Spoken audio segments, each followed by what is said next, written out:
Hai guys, sekarang gue akan bahas soal SIMAK UI tahun 2019, bidang biologi. Jadi, emang SIMAK UI ini agak ajaib ya soalnya. Jadi, emang udah terkenal banyak materi yang nggak nggak pernah diajarin gitu di SMA. Apalagi kalau untuk soal biologi gitu, karena biologi ini kan bisa dibilang pengetahuan itu nggak bisa diturunin lewat rumus ya. Mungkin beda kayak sama matematika atau fisika. Jadi harus benar-benar dipelajari sendiri gitu. Nah, oke, jadi kita bahas aja. Kita masuk soal nomor satu di biologi. Di sini nomor 16. Keberhasilan evolusi akan tercapai jika mutasi terjadi pada A. DNA sel somatik, B. DNA plasma nutfah, C. RNA sel somatik, RNA plasma nutfah, atau DNA dan RNA sel somatik. Nah, jadi apa sih hubungannya evolusi sama mutasi? Jadi yang namanya evolusi itu kan perubahan berangsur pada makhluk hidup ya antar generasi ke generasi. Jadi ada karakteristik yang berubah gitu. Sedangkan mutasi itu sendiri kan adalah perubahan pada materi genetik, pada DNA-nya. Jadi evolusi ini penggerak utamanya adalah variasi dan seleksi alam. Mungkin ada penggerak yang lainnya gitu ya, seperti kalau pernah dengar mungkin ada yang namanya hanyutan genetik atau eh, migrasi dan lain-lain, genetic flow gitu. Tapi penggerak utama, paling utama itu adalah variasi dan seleksi alam.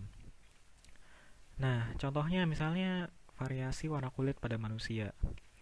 Jadi, warna kulit manusia itu kan ada macam-macam ya. Mungkin di Afrika itu yang dominan tuh warna kulitnya yang hitam gitu. Di Eropa tuh yang dominan warna kulit putih.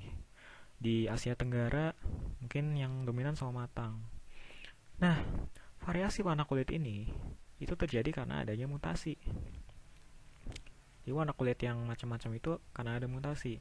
Tetapi warna kulit mana yang dominan di satu daerah itu terjadi karena seleksi alam gitu.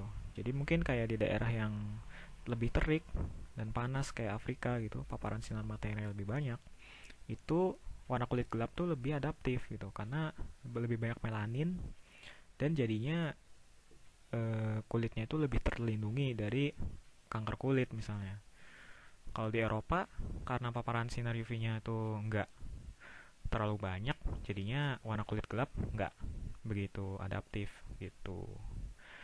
Jadi itu ya, mutasi menghasilkan variasi yang lalu diseleksi tergantung daerahnya.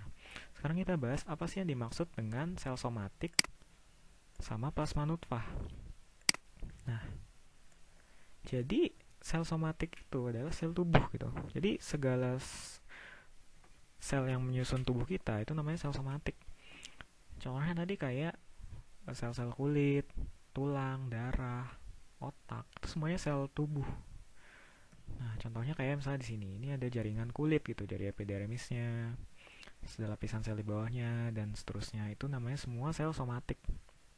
Nah, sel somatik ini dia kan pasti dia membelah terus-menerus gitu. Karena dia untuk menggantikan dirinya sendiri. Jadi misalnya kulit deh. Yang namanya kulit, lapisan terluar ya itu pasti paling gampang terkikis. Dia kan terpapar terus kan sama lingkungan, terus gampang terkikis. Jadinya dia harus membelah terus-menerus gitu dengan proses mitosis. Nah, selama proses pembelahan itu kan terjadi yang namanya replikasi DNA kan. Jadi memang dimungkinkan adanya mutasi gitu di sel somatik ini karena tiap dia replikasi membelah gitu, replikasi DNA bisa aja terjadi kesalahan gitu di replikasi DNA-nya, makanya terjadi mutasi. Makanya kita kenal yang namanya kanker gitu. Kanker itu kan adalah pembelahan sel yang dia tuh nggak terkontrol gitu. Jadinya muncul yang namanya tumor, sel tumor ganas misalnya. Nah, tapi gini, bisa nggak sih mutasi di DNA sel somatik ini diturunkan gitu dari orang tua ke anak? Bisa nggak? Nah, nggak bisa ya, karena coba misalnya kulitnya tuh termutasi, jadi kanker kulit misalnya. Bisa nggak kanker kulit ini diturunkan gitu ke anak? Nah, kan nggak bisa ya, namanya juga kulit. Terus caranya buat diturunkan ke anak tuh gimana gitu. Nah, satu-satunya mutasi yang bisa diturunkan ke anak itu adalah mutasi yang terjadi di sel plasma nutfah atau bisa dibilang adalah sel germinal. Jadi sel-sel yang membentuk gamet. Nah, kita tahu gamet itu kan adalah biasanya itu sperma sama sel telur ya. Nah, kalau mutasinya itu terjadi pada sel-sel yang membentuk kedua gamet ini, maka dia baru bisa diturunkan ke anakannya. Karena kedua gamet ini kan akan membentuk ya fertilisasi, membentuk zigot, lalu membentuk anakan baru gitu. Jadi hanya mutasi yang terjadi di sel plasma nutfah ini yang bisa diturunkan. Itu. Jadi yang benar yang B ya. Oke, kenapa bukan RNA? Nah, karena RNA itu sifatnya sementara. Jadi dia bukan materi genetik utama ya yang menentukan sifat makhluk hidup. Hanya perantara aja biasanya. Oke, sekarang kita lanjut ke soal berikutnya. Jika terdapat 20 kromatid pada suatu sel, banyaknya sentromer dalam sel tersebut adalah. Jadi, apa sih yang dimaksud dengan kromatid? Nah, mungkin teman-teman pernah ya ngelihat gambar kromosom. Mungkin yang kayak gini. Jadi ini adalah gambar dari kromosom manusia, dari kromosom nomor 1 sampai kromosom seks X dan Y. Jadi gambar kromosom kayak gini itu menunjukkan kromosom-kromosom dari satu individu.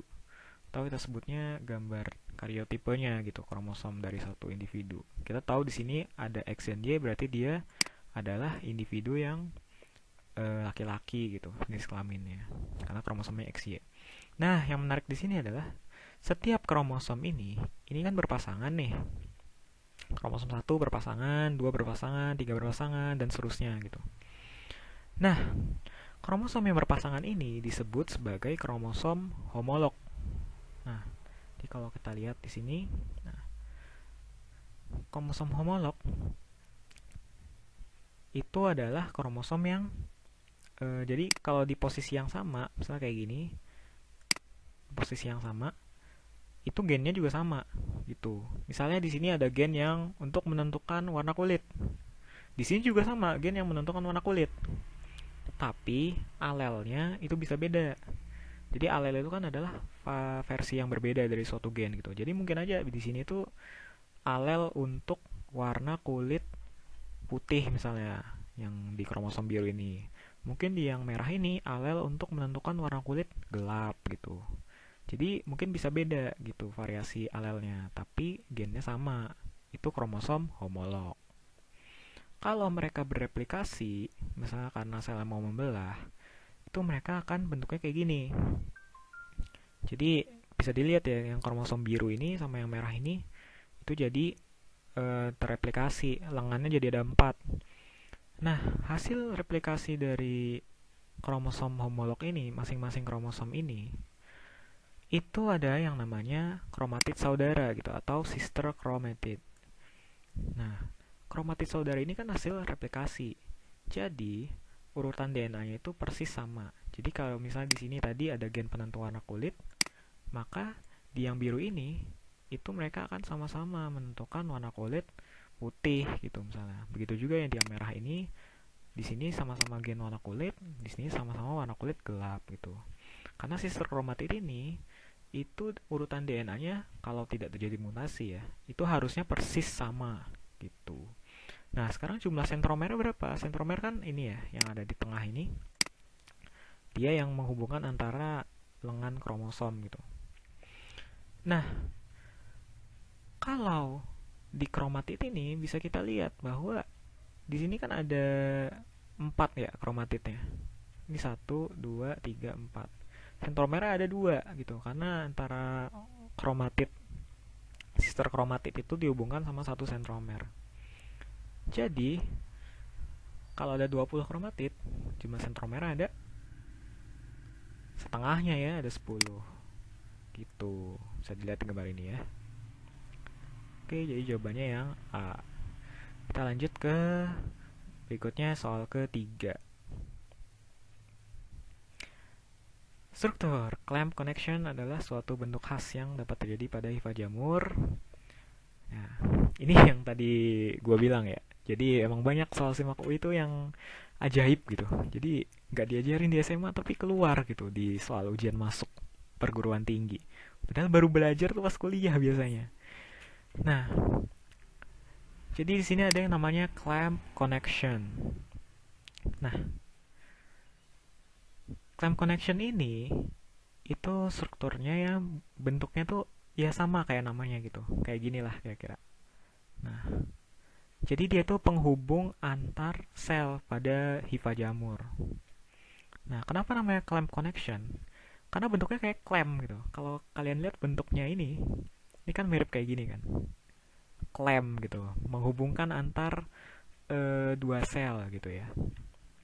Nah, kenapa clamp connection ini bisa muncul? Ini terjadi itu cuma ada di jamur Basidio mycetes. Kenapa? Karena dia itu sifatnya dikaryotik. Artinya satu sel jamurnya itu yang dewasa ya, itu dia punya dua inti sel gitu di dalam satu sel. Jadi gini, biasanya kalau sel eukaryotik setelah dia kawin gitu ya, fertilisasi, itu kan inti sel sperma sama ovumnya kan melebur gitu ya. Jadi dalam satu sel tuh cuma ada satu inti. Kalau Basidiomycetes setelah dia kawin, itu nukleus yang haploidnya itu nggak melebur satu sama lain, jadi masih terpisah gitu. Jadi mereka tuh istilahnya ya, mungkin kalau teman-teman pernah denger kalau sel eukariot tuh biasanya gen materi genetiknya itu 2N gitu, diploid gitu. Nah, 2N. Sementara kalau gamet itu haploid gitu atau ya simbolnya tuh cuma N doang. Kalau Basidiomycetes karena ada dua inti tapi nggak gabung, si intinya disebutnya itu dikaryotik atau N plus N gitu. Nah, kan sifatnya dikaryotik ini jadinya pembelahan selnya juga unik.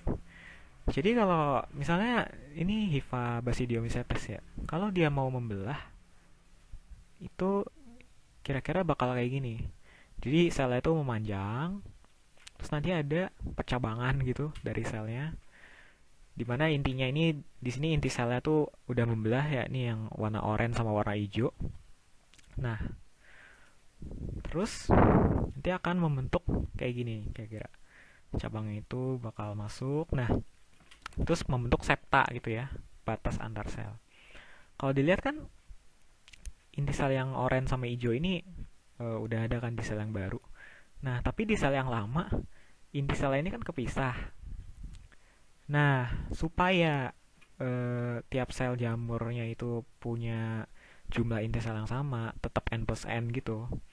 Makanya di si percabangan ini dia bakal kehubung lagi sama sel yang sebelumnya gitu. Jadi kayak membentuk clamp gitu. Makanya namanya clamp connection. Gitu prosesnya. Gara-gara pembelahannya dan sifatnya dikaryotik. Dan itu cuma ada di Basidiomycetes. Gitu ya. Oke. Sekarang kita lanjut ke soal nomor 4. Tumbuhan lebih mudah dimanipulasi melalui rekayasa genetik dibandingkan hewan karena gen tumbuhan tidak memiliki intron. Nah, apa sih yang dimaksud sama intron di sini? Nah, jadi kalau di sel-sel eukariot itu gennya itu nggak utuh langsung jadi protein gitu. Jadi misalnya kita lihat gambar ini ya. Jadi kalau di genetika itu kan jadi ada satu gen.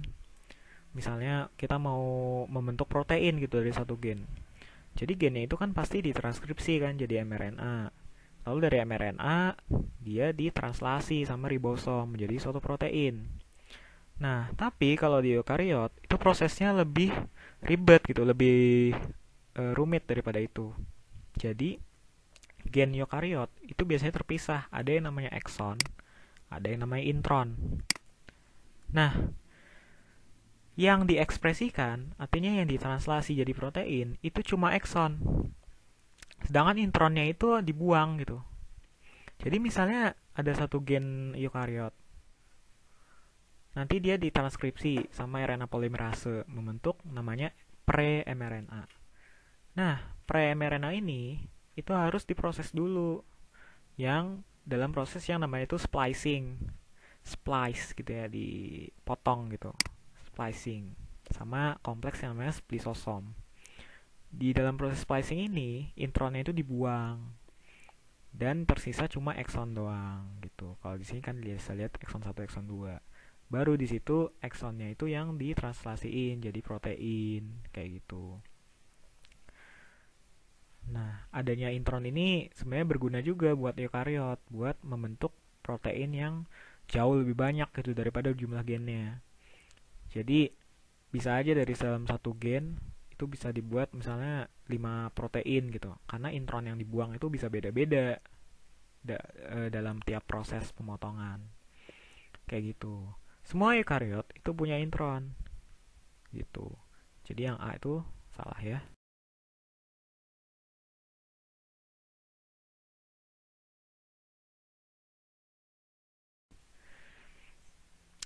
Oke, terus yang B, vektor digunakan mentransfer DNA rekombinan lebih banyak tersedia pada tumbuhan.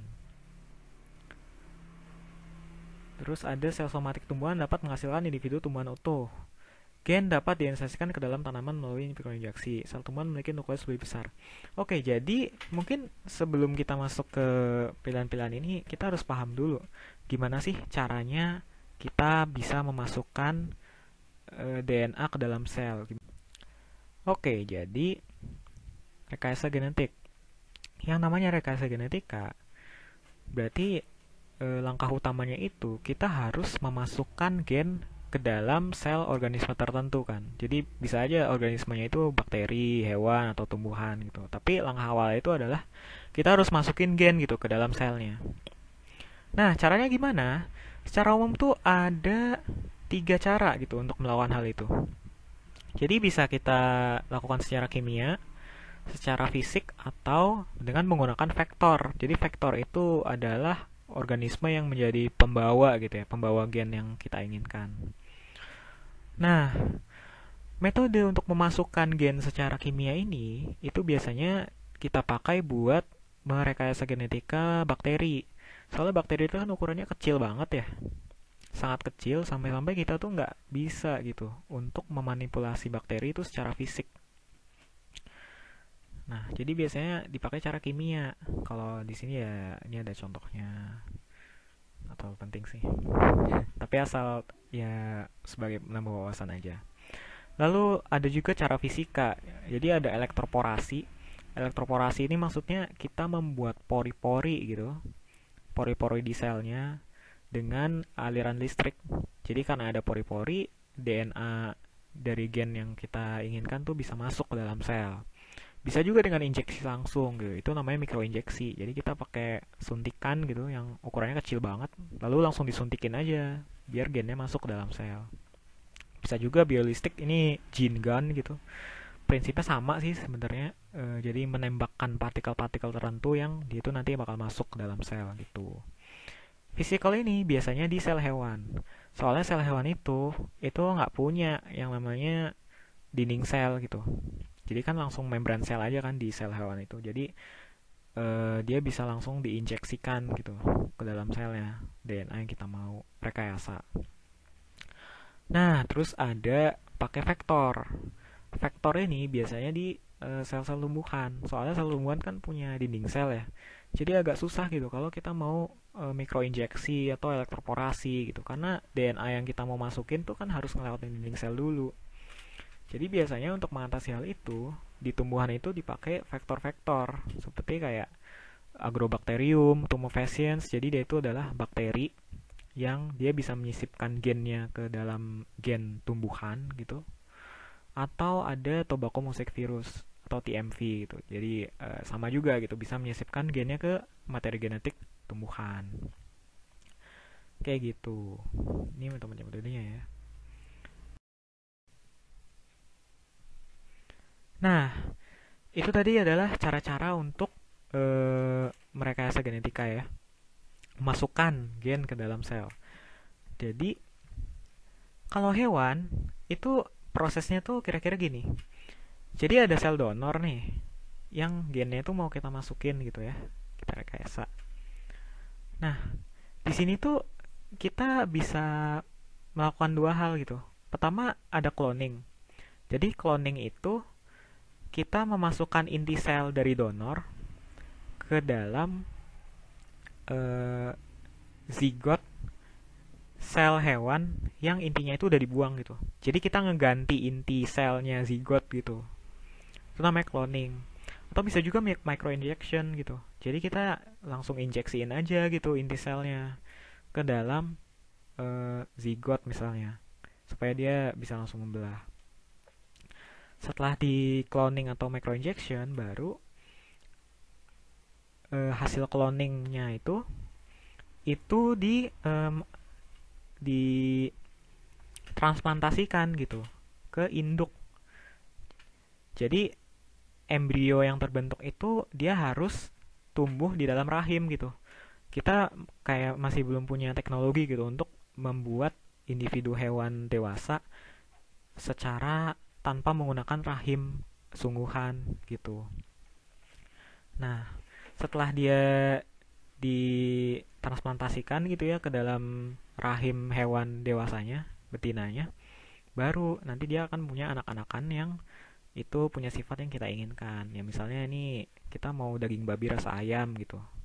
Ya gitulah contohnya.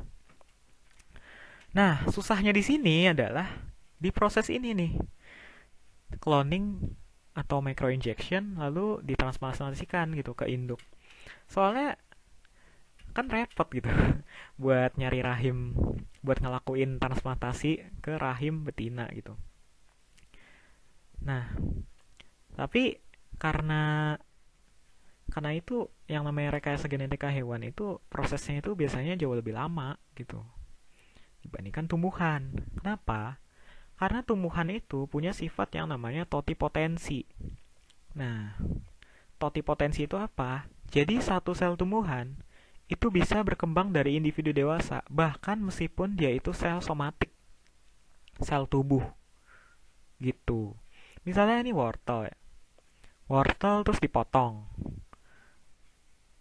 Jadi ini ada irisan akar wortel, dipotong, lalu dicacah-cacah jadi fragmen-fragmen.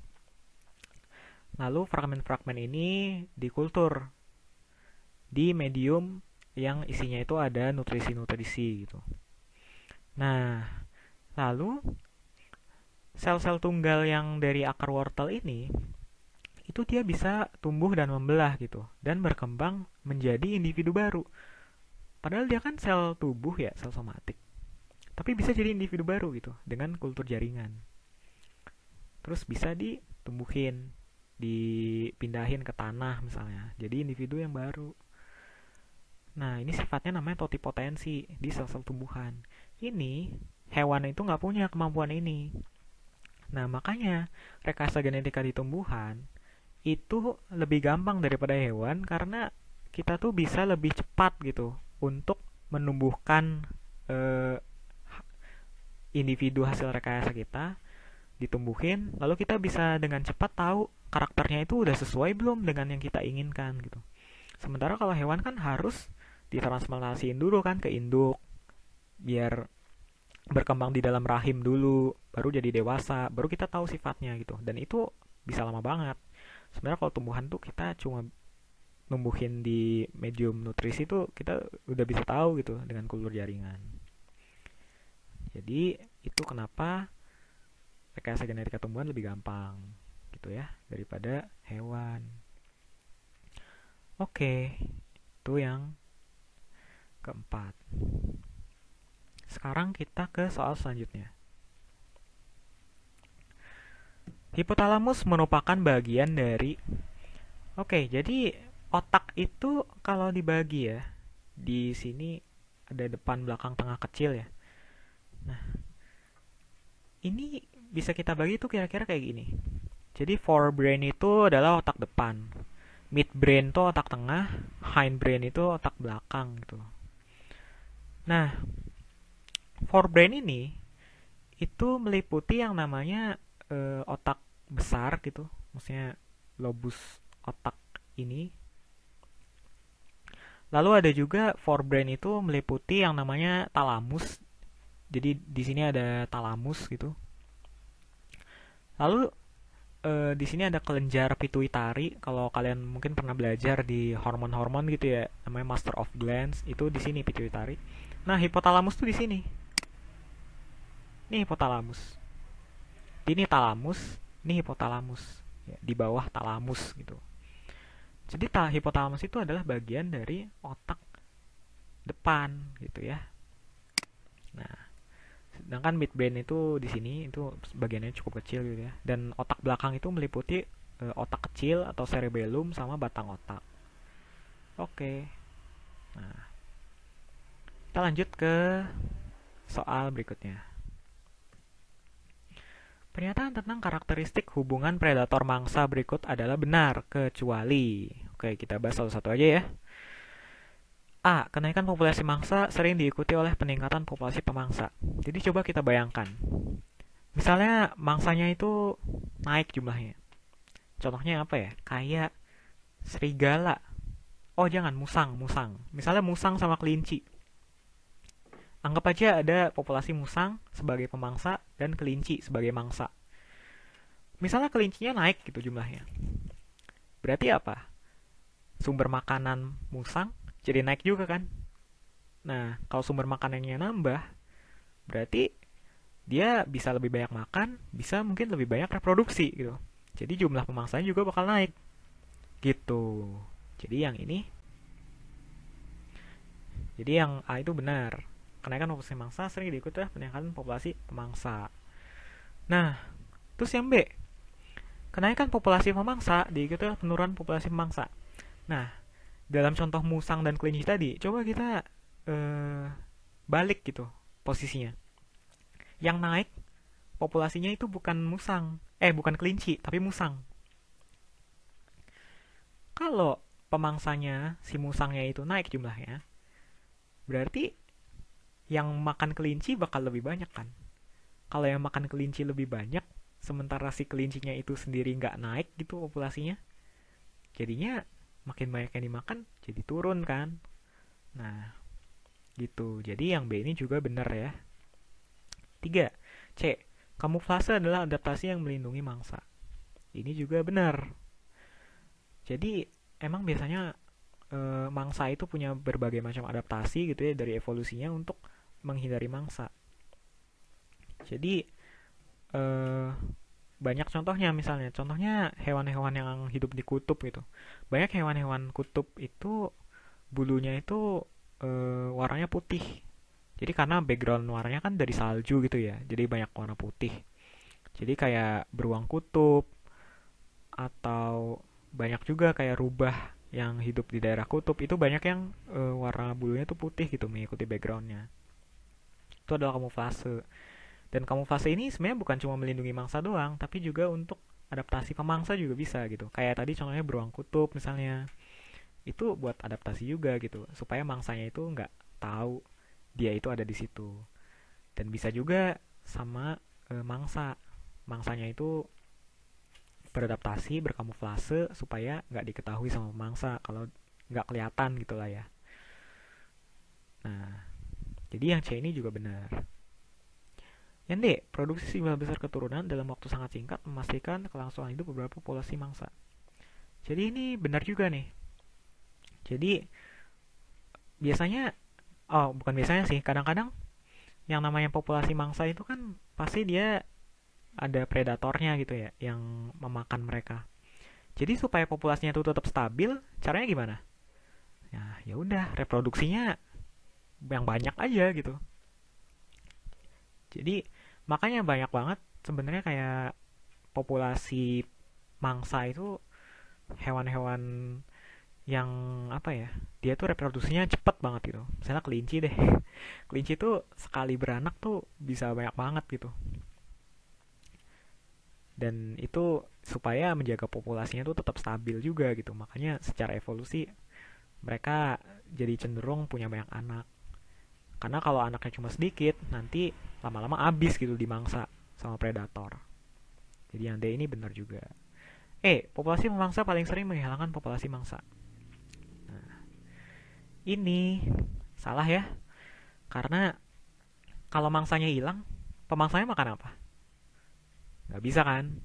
Nah, jadi pasti antara pemangsa dan mangsa itu populasinya itu dinamis gitu berubahnya. Maksudnya eh, mereka tuh nggak akan mangsa tuh nggak akan habis gitu sama pemangsa.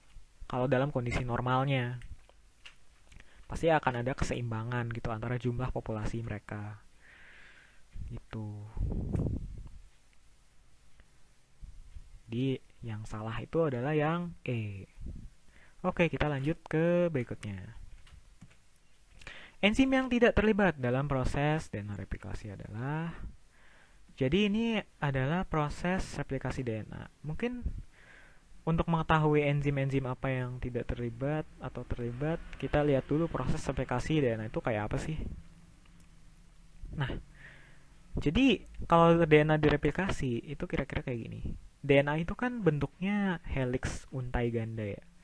Jadi kalau dilihat di sini ini juga kelihatan kan yang warna biru tua ini, dia untai ganda gitu. Kalau di proses replikasi, si untai gandanya ini dia bakal dibuka itu di tengah, di titik mula replikasi ini. Dibuka, lalu akan muncul ini namanya gelembung replikasi. Yang sebulatan ini gelembung replikasi. Jadi ya kayak karena bentuknya kayak gelembung gitu.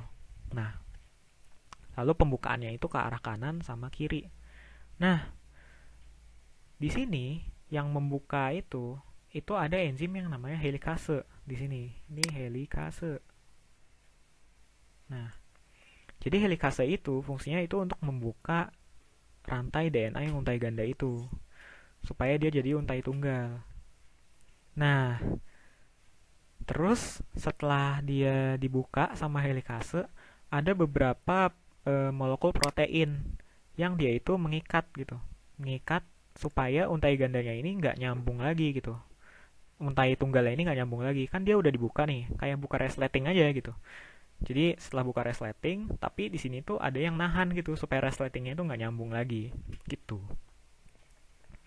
Nah terus setelah ditahan gitu biar tetap untai tunggal, ada yang namanya untai maju gitu, yang dia disintesis sama DNA polimerase. Jadi DNA polimerase itu adalah enzim yang dia itu dia bisa membentuk DNA gitu, mereplikasi DNA. Nah, di sini DNA polimerase itu dia itu nggak bisa membentuk DNA itu secara langsung gitu. Maksudnya dia nggak bisa membuat DNA dari eh, dari tidak ada jadi ada langsung gitu. Tapi dia perlu yang namanya primer. Nah, jadi primer ini adalah dia itu adalah RNA gitu. RNA yang pendek yang fungsinya itu untuk sebagai untai pertama aja gitu yang dia bakal dipanjangin sama DNA polimerase. Jadi DNA polimerase itu sebenarnya dia nggak bikin untai DNA secara langsung gitu, tapi dia cuma memanjangkan aja gitu, manjangin dari primer ini, dipanjangin, bikin DNA dari situ disambung-sambungin doang gitu kerjaannya. Nah, di sini yang bikin primer itu adalah enzim yang namanya primase. Nah, primase ini karena dia membuat RNA dari cetakan DNA gitu ya atau dari template DNA, makanya dia bisa kita golongkan sebagai suatu RNA polimerase atau istilah lainnya adalah transkriptase gitu. Jadi replikasi DNA itu ternyata nggak cuma eh, melibatkan DNA polimerase doang, tapi juga suatu RNA polimerase yang namanya itu adalah primase itu. Nah, di sini dalam proses replikasi DNA itu dia itu kan cuma satu arah ya. Jadi DNA polimerase itu cuma bisa bekerja dalam satu arah gitu. Arah 5 ke 3. Karena DNA itu punya ujung-ujung yang berbeda gitu. Jadi satu ujung DNA itu ada yang namanya ujung 5. Ujung lain ada yang namanya ujung 3 gitu. Jadi ada ujung 3 misalnya di sini gitu. Di ujung banget. Nah, replikasi DNA sama DNA polimerase itu cuma bisa terjadi dari arah 5 ke 3. Dari sini gitu ya arahnya.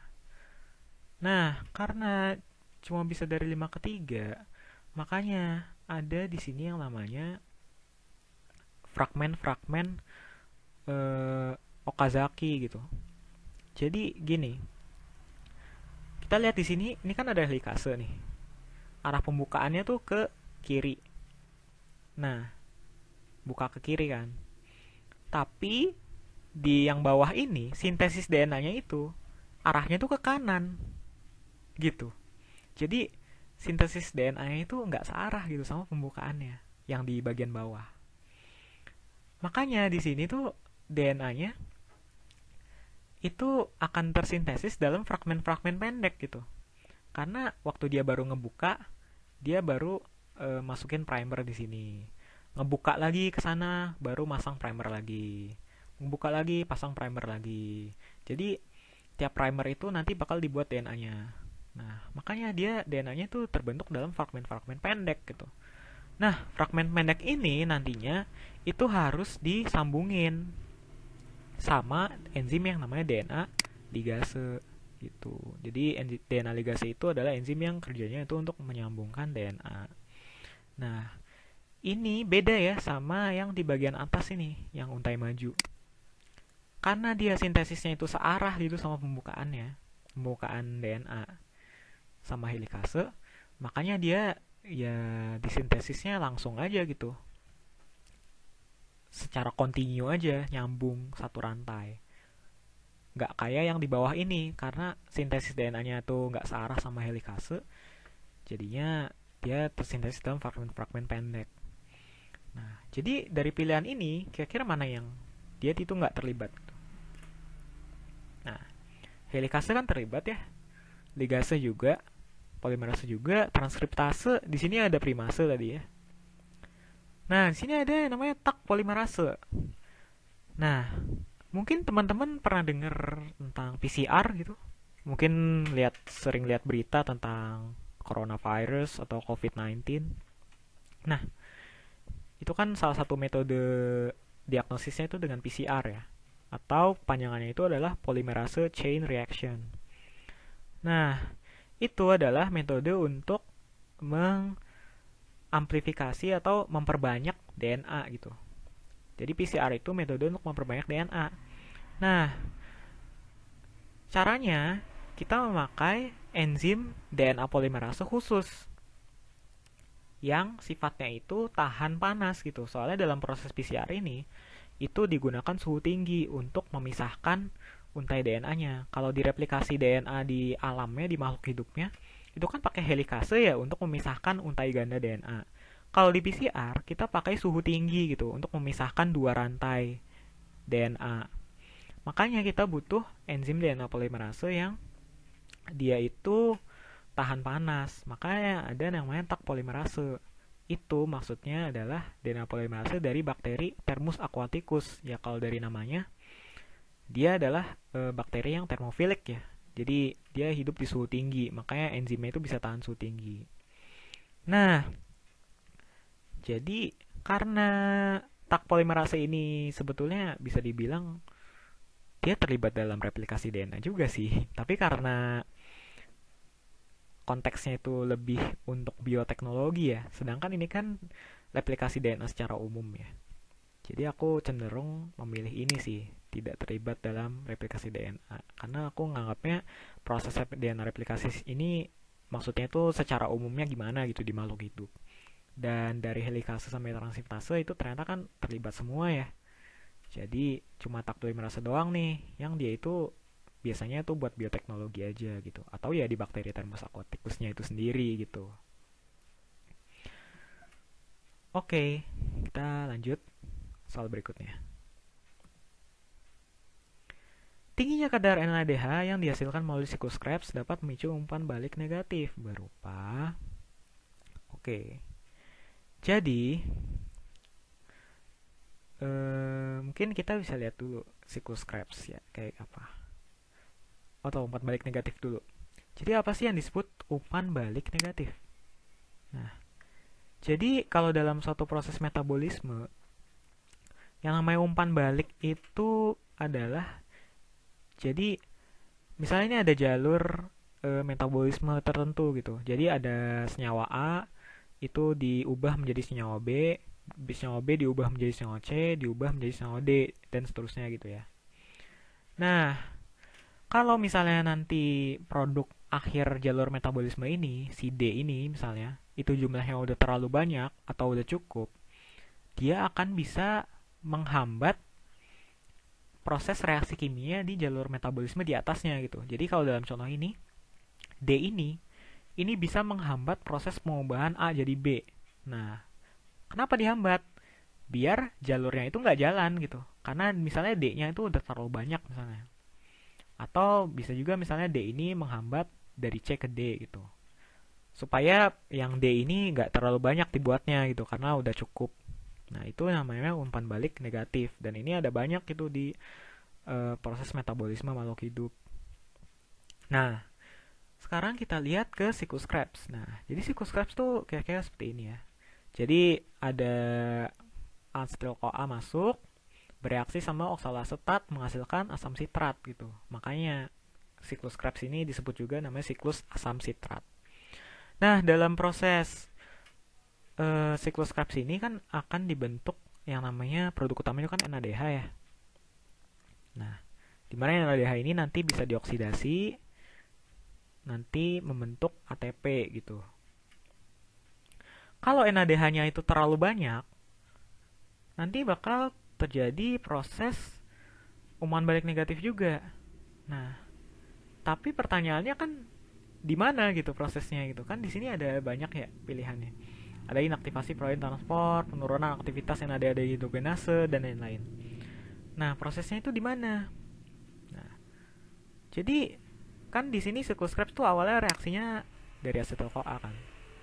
Nah, tapi sebelum jadi acetyl-CoA itu kan pasti ada pirufat dulu. Jadi pirufat sebagai hasil akhir dari glikolisis itu akan diubah jadi acetyl-CoA oleh enzim yang namanya pirufat dehidrogenase.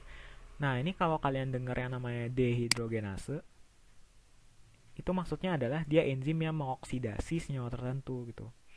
Jadi dehidrogenase itu berarti dioksidasi ya. Jadi kalau pirufat dehidrogenase dia kerjanya adalah mengoksidasi pirufat. Konsep oksidasi reduksi ini ya bisa kalian pelajari aja di kimia misalnya. Nah, proses ini ternyata dia itu bisa dihambat sama yang namanya NADH gitu. Jadi NADH itu bisa menghambat proses ini supaya pirufat nggak diubah jadi acetyl-CoA sehingga siklus Krebsnya itu nggak akan berjalan gitu. Jadi dia akan menghambat pembentukan NADH yang terlalu banyak gitu. Yang nanti bisa buang-buang resource gitu kan. Jadi buang-buang energi juga. Ngapain bikin NADH kalau NADH-nya udah cukup gitu. Nah, terus dia juga bisa menghambat reaksi-reaksi yang membentuk NADH di dalam siklusnya itu sendiri. Jadi kayak misalnya di sini dari asam isositrat jadi alfa ketoglutarat. Itu bisa dihambat juga kalau NADH-nya itu kebanyakan gitu. Dan nama enzimnya juga sama ya, dia sama kayak tadi. Jadi isositrat dehidrogenase, berarti dia mengoksidasi isositrat. Gitu juga dari alfa ketoglutarat jadi suksinil-CoA gitu. Ini bisa dihambat juga kalau NADH-nya kebanyakan. Sekarang dari kelima pilihan ini yang mana yang benar? Oke, jadi dari 5 pilihan ini kira-kira yang mana yang benar? Nah,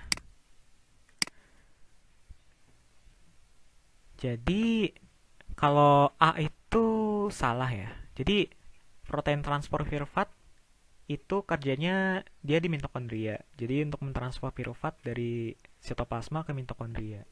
Dia itu nggak diatur sama NADH kerjanya gitu. Yang B, penurunan aktivitas NADH dehidrogenase. Jadi ini adalah enzim yang ada di proses transport elektron gitu. Makin banyak NADH, enzim ini harusnya makin aktif gitu. Karena dia kan kerjanya mengoksidasi NADH. NADH itu substratnya gitu. Jadi makin banyak, seharusnya makin aktif. Jadi salah juga gitu ya. Ketiga, penurunan aktivitas protein ATP sintase. ATP sintase ini adalah enzim yang ada di proses fosforilasi oksidatif. Dia itu bentuknya kayak semacam rotor gitu, kayak rotor di mesin. Jadi kerjanya itu adalah dia itu ada H+, misalnya ada H+ yang masuk ke dalam ATP sinase. Masuknya H+ itu menggerakkan rotornya, dan energi mekanik yang ada di ATP sinase itu digunakan untuk mengubah ADP menjadi ATP. Dan kerjanya itu dia nggak terhubung langsung sama NADH gitu, tapi terhubungnya sama proses transport elektron dan gradien H+, yang mungkin bisa kalian pelajari lebih lanjut juga di proses transport elektron dan fosforilasi oksidatif. Tuh. Jadi yang C ini salah. Yang D, penurunan jumlah ADP dalam sel. Nah, ini. Misalnya NADH-nya naik. Kalau NADH-nya naik, berarti apa? NADH dehidrogenasenya makin aktif kan? Dan proses transport elektronnya juga akan berjalan. Kalau proses transport elektronnya berjalan, makin aktif, jadinya ATP sintasenya juga bakal bekerja makin aktif. Terbentuk ATP yang lebih banyak. Kalau ATP-nya jadi naik, ADP-nya turun. Gitu kan ya. Jadi, jawabannya yang D ini ya. ATP naik, ya ADP turun gitu. Itu umpan baliknya. Yang E salah ya, karena di sini kan enzim piruvat dekarboksilase. Sedangkan NADH itu menghambat piruvat dehidrogenase. Ini adalah enzim yang berbeda gitu. Jadi reaksi yang dihasilkannya juga berbeda. Gitu ya. Sekarang kita lanjut ke soal berikutnya. Hewan mamalia yang tidak termasuk kelompok Eutheria adalah, nah, jadi dalam evolusi mamalia itu ada 3 kelompok besar dari percabangan nenek moyang mamalia. Pertama ada yang namanya monotremata. Nah, monotremata itu adalah mamalia yang dia itu paling primitif gitu. Kenapa? Soalnya dia tuh bertelur. Contohnya tuh misal platypus atau echidna. Di sini kayak hewan semacam landak gitu ya. Nah, ini ada telurnya nih. Dia baru netes. Jadi monotrema itu adalah mamalia yang bertelur, dan jumlahnya itu nggak banyak ya. Di sini kan cuma 5 spesies gitu. Dan jadi ingat-ingat ya, kalau mamalia itu ciri-ciri utamanya itu bukan melahirkan, tapi menyusui. Jadi semua mamalia ini dari monotrema, marsupialia, eutheria itu menyusui, tapi nggak semuanya melahirkan gitu. Contohnya ini di sini echidna gini, ini ada telurnya. Terus cabang lainnya itu ada yang namanya marsupialia. Nah, ini adalah kayak kanguru, wallaby, opossum gitu. Jadi marsupialia ini biasanya mereka itu dilahirkan tetapi dalam fase yang sangat awal gitu, dalam perkembangan janinnya, perkembangan fetusnya gitu. Makanya ini kalau dilihat, ini contohnya ini adalah hewan namanya opossum. Jadi dia lahirnya tuh kecil banget gitu, masih sangat muda gitu ya. Bahkan nih sama puting ibunya aja, kepala sama puting kayak gedean puting nih. Nah, jadi makanya yang namanya marsupialia itu biasanya punya kantong gitu, supaya anak-anaknya itu pas lahir dia tuh hidup di dalam kantong itu sendiri. Jadi biasanya putingnya itu ada di dalam kantong juga gitu, kayak kanguru gitu ya, yang terkenal kan marsupialia. Nah, lalu evolusi yang paling advance gitu ya di mamalia itu ada di yang namanya eutheria. Jadi eutheria itu adalah mamalia yang punya plasenta. Karena mereka punya plasenta, makanya anakan mereka itu bisa tumbuh lebih lebih berkembang di dalam rahim gitu. Sementara kalau kayak echidna atau platypus itu kan dia di dalam telur. Kalau marsupialia lahirnya itu awal banget, jadi dia hidupnya di dalam kantong gitu, setelah baru lahir. Kalau euteria, yaitu kebanyakan mamalia yang kita kenal, itu punya plasenta. Jadi bisa anakan mereka itu bisa berkembang lebih banyak di dalam rahim gitu sebelum lahir. Contohnya itu ya mamalia yang kita kenal kayak anjing, kucing, primata, bahkan manusia gitu. Nah, jadi yang tidak termasuk kelompok euteria adalah anjing, tikus, kanguru, kerbau, orangutan. Nah, kanguru ya, karena kanguru itu masuknya marsupialia. Gitu. Kita lanjut ke soal selanjutnya. Nah, operan TRP merupakan operan indisible, sebab asam amino triptofan yang dihasilkan berfungsi untuk menginduksi aktivitas transkripsi gen pengkode enzim sintesis triptofan. Oke, jadi ini ya itu ya banyak istilah yang aneh-aneh gitulah. Dan ini salah satu soal juga yang kayaknya nggak ada deh di SMA. Iseng aja gitu yang bikin soal. Ya, jadi mungkin kita bahas dulu. Soal ini sebetulnya ngebahas tentang regulasi metabolisme gitu. Jadi regulasi metabolisme tuh ada dua. Ada yang regulasi aktivitas enzimnya, ini yang digambar sebelah kiri. Ada yang regulasi produksi enzimnya. Kalau regulasi aktivitas enzim itu yang kita bahas di soal sebelumnya gitu, yang soal NADH, yang inhibisi umpan balik gitu ya. Jadi produk di jalur metabolismenya itu bisa menghambat aktivitas enzim jalur metabolisme di atasnya. Nah, itu regulasi aktivitas enzim. Bisa juga dengan regulasi produksi enzim.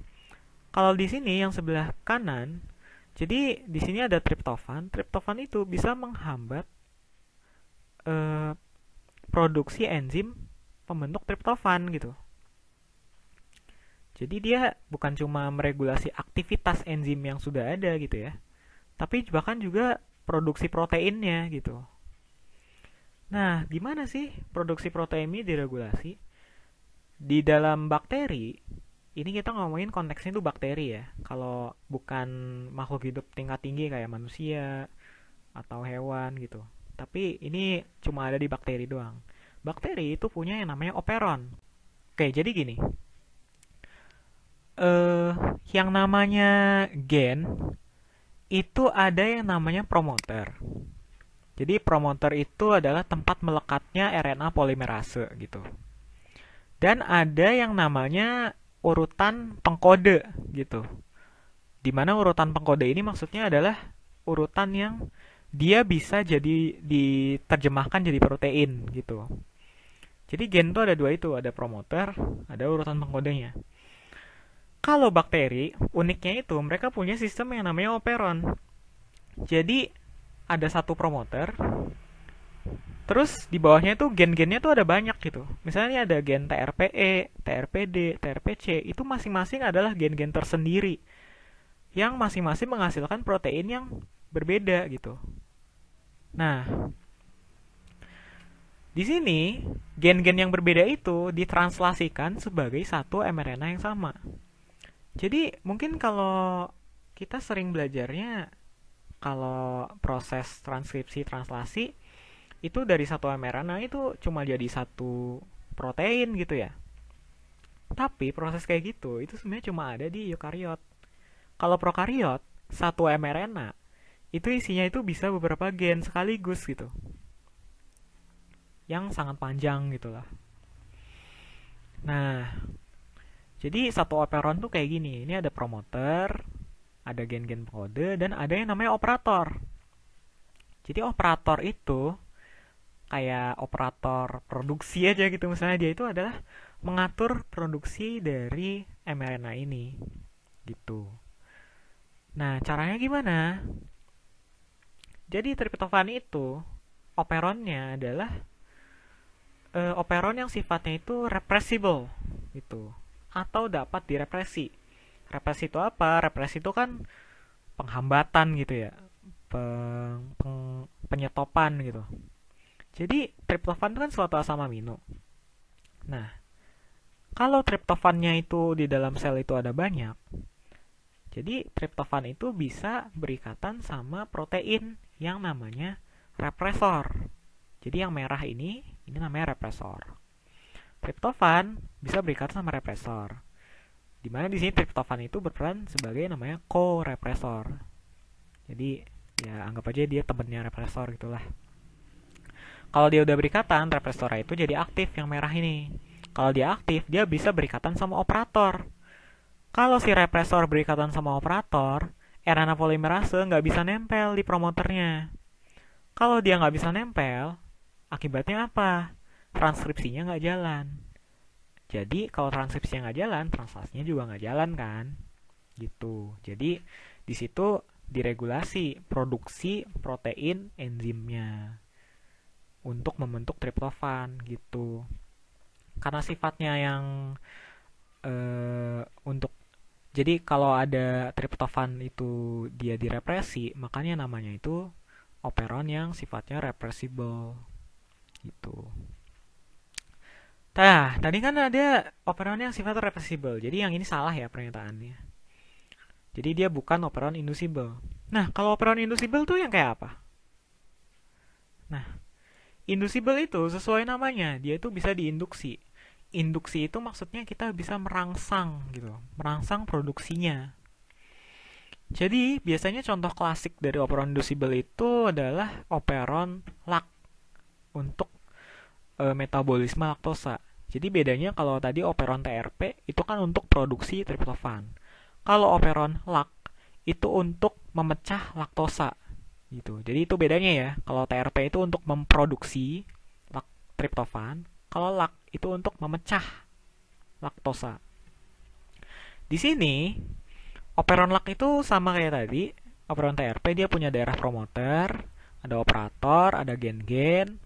Tapi keadaan standarnya itu adalah operatornya itu tertutup gitu sama represor.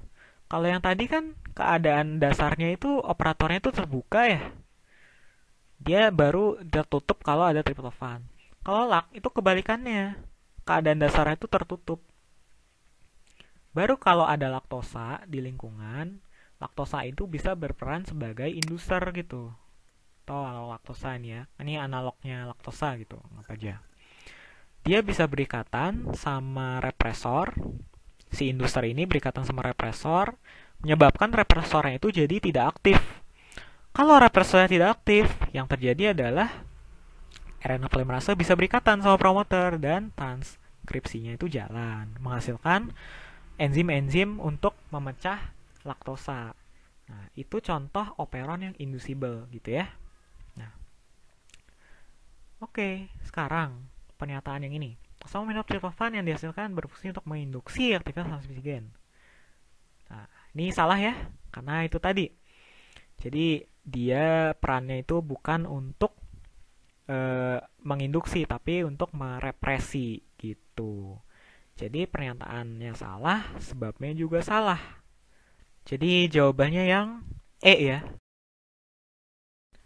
Sebagian besar gas CO2 dari jaringan akan dibawa ke paru-paru dalam bentuk HCO3 atau bikarbonat namanya.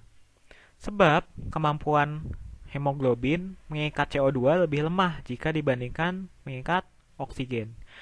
Oke, jadi pernyataan yang pertama ini benar ya. Jadi kalau dalam transport CO2, kalau di makhluk hidup, di manusia ya, anggap aja, itu kebanyakan itu ada di plasma darah gitu, dalam bentuk bikarbonat HCO3-. Jadi misalnya di sini CO2 itu kan dihasilkan gara-gara respirasi kan, respirasi di jaringan. Nah, respirasi di jaringan menghasilkan CO2, CO2-nya ini nanti bakal berdifusi ke darah.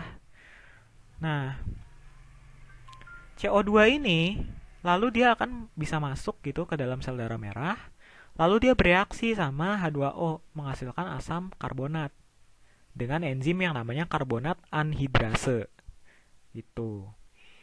Dimana asam karbonat ini dia bisa berpisah gitu, berdisosiasi menjadi bikarbonat atau HCO3- sama H+.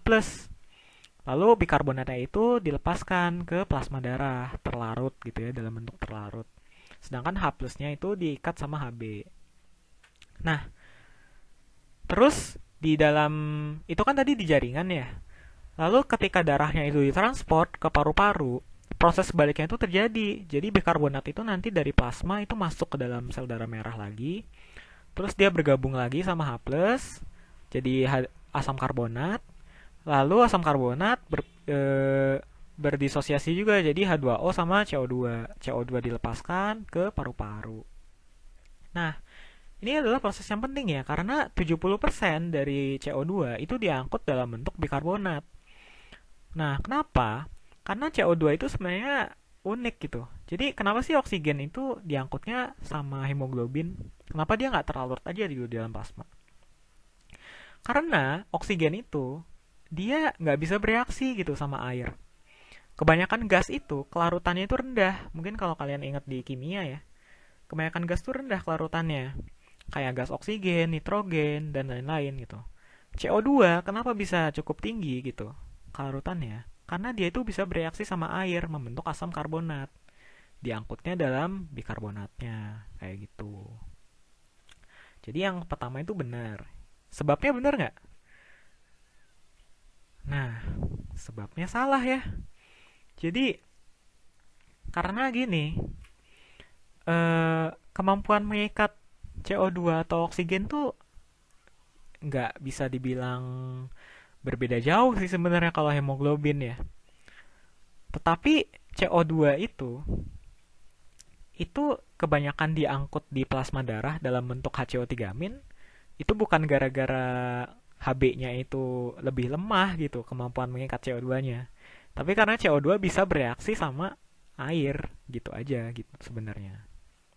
Oke, jadi alasan benar sebabnya salah. Jawabannya yang C ya. Oke, kita ke soal selanjutnya. Tanaman menyerap nutrisi organik dan air melalui sistem akar, sedangkan karbon dioksida dari lingkungan. Nah, ini bener ya? Ya jelas gitu, bener. Yang namanya tanaman ya nyerapnya lewat akar gitu. Kalau nutrisi, kecuali karbon dioksida masuknya lewat daun gitu. Sebab kombinasi senyawa organik bersama dengan air, karbon dioksida, dan sinar matahari menghasilkan energi yang memungkinkan tanaman tumbuh. Ini tuh maksudnya proses apa coba? Nah, maksudnya ini adalah proses fotosintesis sebenarnya. Karena fotosintesis itu kan dia itu eh, membentuk gula kan. Artinya fotosintesis itu kan pembentukan karbohidrat dari karbon dioksida sama air gitu. Dengan bantuan energi dari sinar matahari. Jadi kombinasi semuanya itu menghasilkan energi buat tumbuhan gitu. Jadi ini juga benar. Tapi apakah sebab dan akibatnya berhubungan? Enggak ya. Soalnya yang pernyataan pertama ini adalah fakta tentang bagaimana tanaman menyerap nutrisi sama karbon dioksida. Yang kedua itu adalah fakta tentang bagaimana tumbuhan menggunakan nutrisi-nutrisi dan karbon dioksida itu.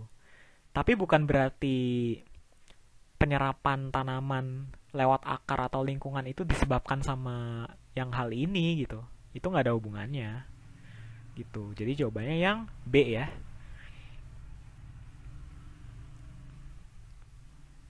Setiap sel yang membelah secara meiosis dapat menghasilkan.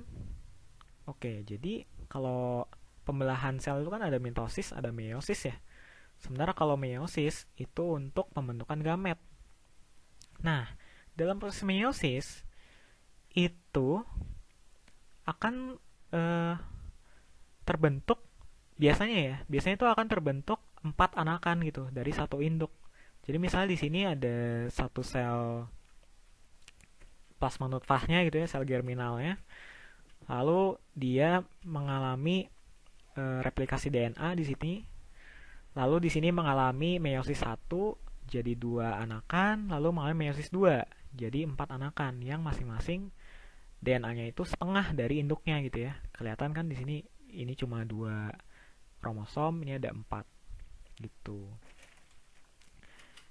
Kalau meiosis dari satu induk jadi 4 anak. Jadi yang benar yang ini ya, yang 4. Yang 4 doang, jadi jawabannya yang D. Oke. Manakah dari pernyataan berikut yang bukan merupakan peristiwa pada fase hidup lumut? Nah, di sini kita mungkin bisa lihat dulu proses siklus hidup lumut tuh kayak apa ya, atau namanya metagenesis ya, pergiliran keturunan. Nah, lumut itu dia adalah tumbuhan yang bisa dibilang cukup primitif gitu. Jadi siklus hidupnya itu lebih dominan gametofitnya. Di mana gametofit ini kan adalah fase hidup lumut yang dia itu menghasilkan gamet kan. Di sini tuh yang bagian atas ini nih. Nah, gametofit itu sifatnya itu haploid. Ini bisa dilihat di sini. Jadi dia itu set kromosomnya itu cuma satu gitu, atau simbolnya itu N gitu. Jadi yang pernyataan pertama ini benar. Dua, archegonium menghasilkan substansi yang bersifat attractant. Attractant itu maksudnya yang meng-attract gitu ya, yang menarik gitu. Menarik apa? Apa yang menarik? Jadi di gametofit lumut ini itu ada gametofit yang jantan sama betina. Nah, yang gametofit jantan namanya antheridium, yang betina namanya archegonium gitu. Nah, antheridium itu menghasilkan sperma gametnya, sedangkan archegonium itu ngasilin telur. Sperma itu kan namanya sperma pasti dia bisa jalan-jalan kan, ada flagellanya gitu. Tapi gimana caranya sperma ini bisa tahu gitu jalan mana yang benar untuk ditempuh menuju sel telur? Nah, kan sperma nggak punya mata ya. Nah, cara dia tahu arah yang benar menuju sel telur itu biasanya dengan sinyal-sinyal kimiawi gitu. Jadi sel telur itu biasanya tuh bisa menghasilkan senyawa-senyawa yang dia bisa dideteksi sama sperma supaya spermanya itu berenang ke arah sel telur. Nah, itu sifatnya adalah namanya attractant gitu. Jadi ini benar ya. Archegonium menghasilkan substansi bersifat attractant. 3. Sporofit menghasilkan spora yang diploid. Ya, kalau dari sini ya salah ya. Jadi yang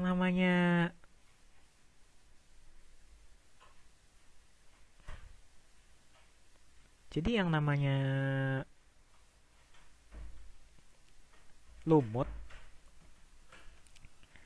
spora lumut itu sifatnya haploid gitu. Jadi bisa dilihat di sini misalnya. Nah, ini kan ada sporofit ya. Nah, sporofit itu di dalam sporangiumnya itu bakal terjadi yang namanya meiosis. Nah, meiosis ini tadi kan pembelahan untuk menghasilkan gamet-gamet yang haploid ya. Nah, setelah dia meiosis itu di sini untuk membentuk spora, di mana sporanya itu sifatnya haploid gitu. Jadi yang 3 ini salah ya, karena sporanya itu haploid. Yang keempat, zigot dilindungi oleh archegonium. Ini kita lihat aja di sini nih. Ini kan terjadi setelah fertilisasi nih. Di sini ada fertilisasi. Nah, fertilisasi itu terjadinya di gametofit betina kan, di archegonium gitu. Nah, jadi zigot yang terbentuk itu dari fertilisasi sperma sama sel telur itu dilindungi sama archegonium di dalam sini. Dan dia langsung berkembang jadi embrio. Gitu. Jadi yang ini bener ya. Nah, jadi jawabannya yang mana coba? Nggak ada jawabannya sebenarnya. Jadi kan gini, yang salah tuh kan yang 3 doang ya. Jadi sebetulnya ini soal aneh juga sih. Mungkin kalau kata gue sih 3 sama 4 tuh kebalik gitu kayaknya penempatannya. Jadi yang 3 ini harusnya di bawah nih, bukan di nomor 3. Supaya yang salahnya tuh cuma 1. Kan ini pertanyaannya yang bukan ya. Tapi kalau gue nemu soal kayak gini sih, gue cenderung milih jawaban D aja sih. Soalnya kan yang salah tuh cuma satu ya. Sementara pilihan jawaban kan dari A, B, C, D, E. Kalau yang bener atau salah cuma satu kan berarti jawabannya yang D kan. Jadi gue cenderung milih D aja sih. Tapi soal ini sebenarnya nggak ada jawabannya. Gitu. Oke. Nah, kita masuk ke soal terakhir. Keterangan gambar potongan melintang batang yang benar adalah, nah, ini adalah batang dari tumbuhan dikotil. Kita bisa ngelihat dari susunan berkas pembuluhnya gini ya, yang melingkar gini, tersusun melingkar. Ya udah, kita langsung labelin aja. Yang A itu yang ada di luar itu namanya phloem. Yang B itu namanya berkas pembuluh. Jadi satu bulatan ini satu berkas pembuluh. Nah, yang C itu empulur. Empulur itu adalah bagian yang paling tengah dari suatu batang gitu. Biasanya isinya tuh jaringan parenkim, pengisi gitu. Yang D itu silem. Silem tuh ada di dalam. Jadi ini ada silem, yang di sini itu kambium, yang di sini di luar tuh phloem gitu. Silem, kambium, phloem. Nah, sekarang kita langsung lihat aja pilihan gambarnya. 1. B. Berkas pembuluh. Bener ya? 2. C. Empulur. Ini juga benar. D. Phloem. Karena D ini menunjuk ke dalam, jadi dia silem ya. Salah. 4. A. Sclerenchyme. Ini juga salah, karena A itu phloem. Jadi jawabannya apa? Sekali lagi gak ada jawabannya sayangnya. Ini gue juga gak ngerti lah, ini yang bikin soal gimana. Jadi kalau kata gue sih, yang D ini kayaknya ketuker sih nunjuknya. Jadi kan ini nunjuk silam ya. Mungkin ini harusnya nunjuk phloem kali gitu. Tapi ya sebetulnya sih nggak ada jawabannya. Antara iya, jadi gue nggak tahu sih ini bakal jawab. Kalau misalnya gue ngerjain soal ini, gue bakal jawab A atau B gitu. Gue soalnya nggak tahu nih antara nomor 3 ini yang ketuker gitu, phloem sama silem. Jadi harusnya jawabannya A, atau penempatan empulur sama phloem ini kebalik gitu. Jadi harusnya jawaban yang benar itu 1-3, bukan 1-2. Nah, tapi kalau dalam soal ini as it is, dalam kondisi ini sih nggak ada jawabannya gitu. Oke, jadi itu tadi pembahasan soal SIMAK UI 2019 bagian biologi ya. Oke, mohon maaf kalau ada kesalahan dan see you.